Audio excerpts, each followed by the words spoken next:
ಸಿದ್ದರಾಮಯ್ಯನವರ ಮೇಲೆ ಅತಿ ದೊಡ್ಡ ನಂಬಿಕೆ. ಸೊ ಅವ್ರು ನಮಗೇನಾದ್ರೂ ಮಾಡ್ತಾರೆ ಅನ್ನುವಂಥ ವಿಶ್ವಾಸದಲ್ಲಿ ಜನ ಮಾತಾಡ್ತಾರೆ. ಅಂಗನವಾಡಿ ಕಾರ್ಯಕರ್ತೆಯರು ಮಾತಾಡ್ತಾರೆ. ಕಾರಣ ಅವರಿಗೆ ಅತಿ ಹೆಚ್ಚಿನ ಆದ್ಯತೆ ಕೊಟ್ಟಿದ್ದು ಸಿದ್ದರಾಮಯ್ಯನವರು ಅಟ್ ದ ಫಸ್ಟ್ ಟೈಮ್ ಅಂತ.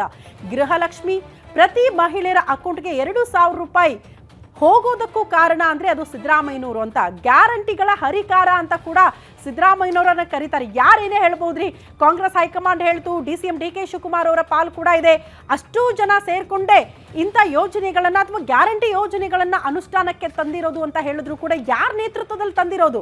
ಸಿದ್ದರಾಮಯ್ಯನವರು CM ಕುರ್ಚಿಯಲ್ಲಿ ಕೂತ್ಕೊಂಡಿದ್ದಾರೆ. ಅವರ ನೇತೃತ್ವದಲ್ಲಿ ಗ್ಯಾರಂಟಿ ಯೋಜನೆಗಳನ್ನ ಜಾರಿಗೆ ತಂದಿರೋದ್ರಿಂದ ಕಂಪ್ಲೀಟ್ ಆಗಿ ಅದರ ಕ್ರೆಡಿಟ್ಸ್ ಗೋಸ್ ಟು ಸಿದ್ದರಾಮಯ್ಯ ಅಂತ ಜನ ಮಾತಾಡ್ತಾರೆ. ಹಾಗಾಗಿ ಗೃಹ ಜ್ಯೋತಿ 200 ಯೂನಿಟ್ ವರೆಗೂ ಕೂಡ ಉಚಿತವಾಗಿ ಕರೆಂಟ್ ಭಾಗ್ಯವನ್ನ ಕೂಡ ಒದಗಿಸ್ತಾ ಇದೆ ಈ ಬಾರಿಯ ಸರ್ಕಾರ. ಬಟ್ ಅದು ಸಿದ್ದರಾಮಯ್ಯನವರ ನೇತೃತ್ವದಲ್ಲಿ ಆಯಿತು ಅನ್ನುವಂತಹ ಖುಷಿಯ ವಿಚಾರ ಸಿದ್ದರಾಮಯ್ಯನವರಿಗೆ ಇದೆ. ಅದ್ರ ಜೊತೆಗೆ ಮತ್ತೊಂದು ಗ್ಯಾರಂಟಿ ಯೋಜನೆ ಅಂದ್ರೆ ಅದು ಯುವ ನಿಧಿ. ನಿರುದ್ಯೋಗ ಯುವಕ ಯುವತಿಯರಿಗೆ ತರಬೇತಿ ಕೊಡೋದು, ಪ್ರೋತ್ಸಾಹ ಧನ ಕೊಡೋದು, ಎಲ್ಲಿ ತನಕ ಅವರಿಗೆ ಒಂದು ಕೆಲಸ ಸಿಗೋ ತನಕ ಕೂಡ ಅವರಿಗೆ ದುಡ್ಡು ಕೊಡ್ತಾ ಇರೋದಕ್ಕೆ ಸರ್ಕಾರ ಮುಂದಾಯಿತು ಅನ್ನೋದು ಬಹಳ ಗಮನಿಸಬೇಕಾಗಿರುವಂತಹ ವಿಚಾರ. ಕಾರಣ ಯುವ ಸಮೂಹ ಎಷ್ಟು ಜನ ಕೆಲಸ ಇರಲ್ಲ ಅಂತ ತಾತ್ಸಾರಗೊಂಡಿರ್ತಾರೆ. ಅಯ್ಯೋ ಕೆಲಸ ಸಿಗೋ ತನಕ ಕೂಡ ಅಲ್ದಾಡಬೇಕು, ದುಡ್ಡು ಖರ್ಚಾಗುತ್ತೆ, ಎಲ್ಲಿಂದ ತರೋದು ದುಡ್ಡನ್ನ ಅಂತ ಪ್ರಶ್ನೆಗಳು ಬಂದಾಗ ಸರ್ಕಾರ ಅವರ ನೆರವಿಗೆ ನಿಂತ್ಕೊಳ್ತಲ್ಲ, ಅದು ಗಮನಿಸಬೇಕಾಗಿರುವಂತಹ ವಿಚಾರ. ಹಾಗಾಗಿ ಯುವ ನಿಧಿ ಅನೇಕ ಯುವ ಸಮೂಹಕ್ಕೆ ಅದು ಸಹಕಾರಿ ಆಗಿದೆ ಅನ್ನೋದನ್ನ ನಾವು ಗಮನಿಸಬೇಕಾಗುತ್ತೆ. ಇದರ ಜೊತೆಗೆ ಒನ್ಸ್ ಅಗೇನ್ ಅನ್ನಭಾಗ್ಯ ನೋಡೋದಕ್ಕೆ ಸಿಗ್ತಾ ಇದೆ.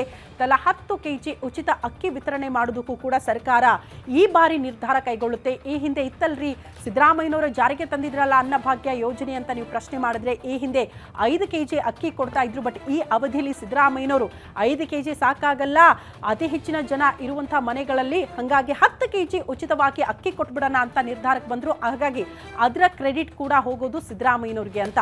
ಅದ್ರ ಜೊತೆಗೆ ಶಕ್ತಿ ಯೋಜನೆ, ಮಹಿಳೆಯರಿಗೆ ಉಚಿತವಾಗಿ ಬಸ್ ಪ್ರಯಾಣ ಮಾಡೋದಕ್ಕೂ ಕೂಡ ಅವಕಾಶವನ್ನ ಕಲ್ಪಿಸಿಕೊಟ್ಟವರು ಸಿದ್ದರಾಮಯ್ಯ ಅನ್ನುವಂತಹ ಹೆಗ್ಗಳಿಕೆ ಸಿದ್ದರಾಮಯ್ಯನವರಿಗೆ ಇದೆ. ಅದೇ ಕಾರಣಕ್ಕೆ ಮಹಿಳೆಯರು ಈ ಕ್ಷಣಕ್ಕೂ ಕೂಡ ಸಂಭ್ರಮಿಸ್ತಾರೆ ಇಂಥ ಯೋಜನೆಗಳನ್ನು ಕೊಟ್ಟಿದ್ದು ಅಂತ. ಅದ್ರ ಜೊತೆಗೆ ಕರ್ನಾಟಕದ ಗ್ಯಾರಂಟಿ ಮಾಡೆಲ್ ಹಲವು ರಾಜ್ಯಗಳಲ್ಲೂ ಕೂಡ ಅದು ಜಾರಿಯಾಗ್ತಾ ಇದೆ, ಇಂಪ್ಲಿಮೆಂಟ್ ಆಗ್ತಾ ಇದೆ. ಅದು ಗಮನಿಸಬೇಕಾಗಿರುವಂತಹ ವಿಚಾರ. ಯಾಕಂದ್ರೆ ಕಾಂಗ್ರೆಸ್ ಪರಿಸ್ಥಿತಿ ಹೆಂಗಿದೆ ಅಂದ್ರೆ ದೇಶದಾದ್ಯಂತ ನಿಮಗೆ ಅಧಿಕಾರದ ಚುಕ್ಕಾಣಿ ಹಿಡಿಬೇಕು ಅಂದ್ರೇನೆ ಪರದಾಟ.